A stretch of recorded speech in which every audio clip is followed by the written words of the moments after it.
আসসালামু আলাইকুম প্রিয় শিক্ষার্থীরা, আজকের ক্লাসে আলোচনা করব তোমাদের সপ্তম শ্রেণীর বিজ্ঞান বিষয়ে প্রশ্নপত্র নিয়ে। এই প্রশ্নতে কি কি থাকবে এবং এই প্রশ্নের উত্তর তোমরা কিভাবে দেবে সেই সম্পর্কে আজকে আলোচনা করব। প্রিয় শিক্ষার্থীরা, তোমরা জানো যে তোমাদের বার্ষিক পরীক্ষার জন্য নতুন সিলেবাস প্রকাশিত হয়েছে। তাহলে আমরা প্রথমেই দেখে নেই তোমাদের 2024 সালে বার্ষিক পরীক্ষা দেওয়া হয়েছে। সিলেবাসে কি কি দেওয়া হয়েছে এখানে 2024 সালে বার্ষিক পরীক্ষার সিলেবাস ক্রমিক নং, অভিজ্ঞতার নাম বা অনুশীলন বই, সংশ্লিষ্ট বিষয়বস্তু, অনুসন্ধানী পাঠ। 1 নম্বরে বলা হয়েছে ফসলের ডাক, অধ্যায় 1 জীব বৈচিত্র্য 1.1 থেকে 1.7।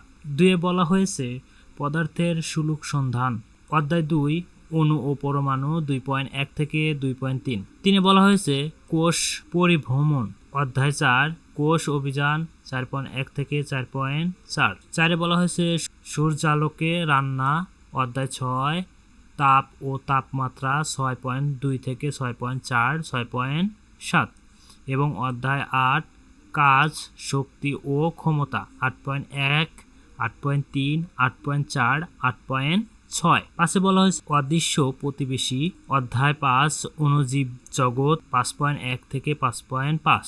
6-এ বলা হয়েছে পানির সাথে বন্ধুত্বতা, অধ্যায় 11 মিশ্রণ ও মিশ্রণের উপাদান পৃথকীকরণ 11.1 11.4 11.8। 7-এ বলা হয়েছে ডাইনোসরের ফসিলের খোঁজে, অধ্যায় 12 ভূপৃষ্ঠ ও প্লেট টেকটনিক্স তথ্য 12.2 12.3। তাহলে প্রিয় শিক্ষার্থীরা, তোমরা দেখতে পেলে তোমাদের নতুন সিলেবাসে কি কি দেওয়া হয়েছে।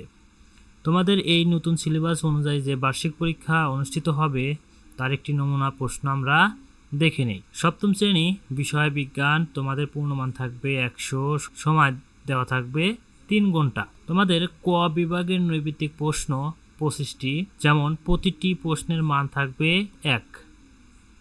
প্রথমেই তোমাদের থাকবে বহু নির্বাচনী প্রশ্ন 15টি। এই নৈর্ব্যক্তিক প্রশ্ন থাকবে তোমাদের 15টি। যেমন প্রথম প্রশ্নটি বলা হয়েছে জীব বৈচিত্র্য পরিমাপ করতে নিচের কোনটি বিবেচনা করতে হয়। প্রিয় শিক্ষার্থীরা, এখানে তোমাদের ভুল উত্তর সহ সঠিক উত্তরও দেওয়া আছে।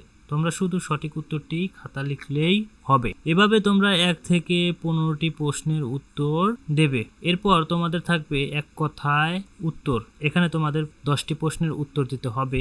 প্রতিটি প্রশ্নের মান থাকবে 1। 1 নম্বরে প্রশ্নে বলা হয়েছে দুধ কোন প্রকৃতির মিশ্রণ। শুধু তোমরা সঠিক উত্তরটি খাতায় লিখবে। এরপর তোমাদের থাকবে খ বিভাগে সংক্ষিপ্ত উত্তর 10টি। এখানে তোমাদের 10টি প্রশ্নের উত্তর দিতে হবে। প্রতিটি প্রশ্নের মান থাকবে 2। তোমাদের এই প্রশ্নের উত্তর সংক্ষেপে লিখতে হবে। যেমন 1 নম্বরে প্রশ্নেতে বলা হয়েছে জীব বৈচিত্র্য উদ্ভবের জৈবিক কারণ ব্যাখ্যা করো। তাহলে তোমরা এখানে তোমাদের 10টি প্রশ্নের উত্তর দিতে হবে। এরপর তোমাদের থাকবে গ বিভাগ রচনামূলক প্রশ্ন, প্রেক্ষাপটবিহীন যে কোনো 3টি প্রশ্নের উত্তর দিতে হবে। এখানে প্রতিটি প্রশ্নের মান থাকবে 3।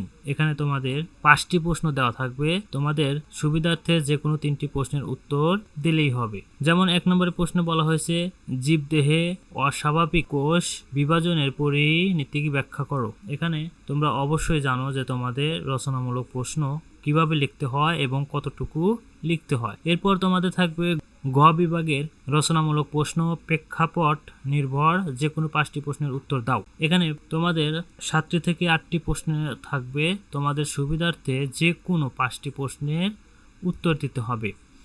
এখানে তোমাদের প্রতিটি প্রশ্নের মান থাকবে 8। যেমন আমরা 1 নম্বর প্রশ্নেতে বলা হয়েছে নিচের দুটি জীবের ছবি দেওয়া হলো।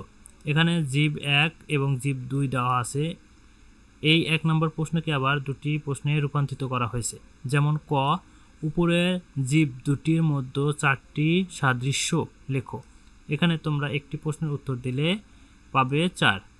এবং খ নম্বরে বলা হয়েছে জীব 1 কোন কোন দিক থেকে জীব 2 থেকে ভিন্ন উল্লেখ করো। তোমরা যদি একটি প্রশ্নের উত্তর দাও তাহলে পাবে 4 এবং 2টি প্রশ্নের উত্তরই দিতে পারলে তোমরা পাবে পূর্ণমান 8। তাহলে প্রিয় শিক্ষার্থীরা, তোমরা এভাবে যে কোনো 5টি প্রশ্নের উত্তর দেবে। আমরা নৈর্ব্যক্তিক প্রশ্ন এবং এক কথায় প্রশ্ন এখানে তোমাদের উত্তর দেওয়া আছে। তোমরা চাইলে উত্তরগুলো মিলাতে পারো। তাহলে প্রিয় শিক্ষার্থীরা, তোমরা এই প্রশ্নটি দেখে অবশ্যই ধারণা পেলে তোমাদের বার্ষিক পরীক্ষার প্রশ্ন এভাবেই আসবে, এভাবেই তোমাদের দিতে হবে। তাহলে আজকের মতো এ পর্যন্তই। পরবর্তী প্রশ্ন দেখতে আমন্ত্রণ জানিয়ে এখানেই শেষ করছি। তোমরা সবাই ভালো থেকো।